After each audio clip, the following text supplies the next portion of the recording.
জুলাই সনদ গণরায় বাস্তবায়ন না করার কারণে একটা সাংবিধানিক সংকট, আইনশৃঙ্খলা পরিস্থিতির চরম অবনতি। তারা এখন কোথায় আছে, জীবিত না মৃত? সরকারের যে ব্যর্থতা সর্বত্র যে পরিলক্ষিত হচ্ছে, পুরো জাতি অনেকগুলো সংকটের মুখোমুখি হয়ে গেছে।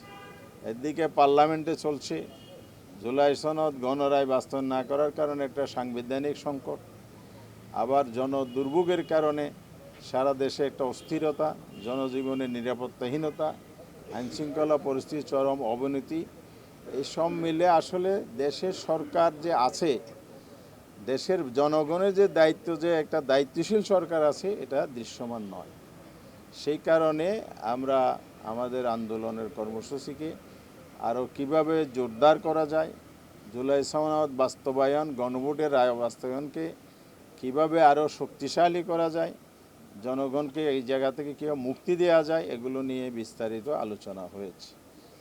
বাংলাদেশে বিগত ফ্যাসিবাদী আমলে অসংখ্য মানুষ গুম হয়েছে।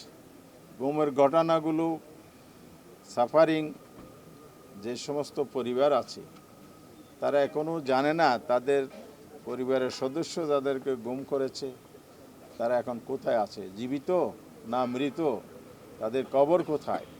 তাদের সন্তানরা এখনও বাবাকে খুঁজে পাচ্ছে না, তাদের স্ত্রী আছে বিধবা, স্বামীর সন্ধান পাচ্ছে না।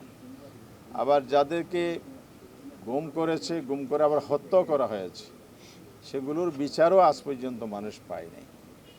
এগুলো সামনে রেখে আমরা এই 30 তারিখের দিবসটাকে বিগত দিন থেকে একটু ভিন্ন আঙ্গিকে পালনেরই সিদ্ধান্ত হয়েছে।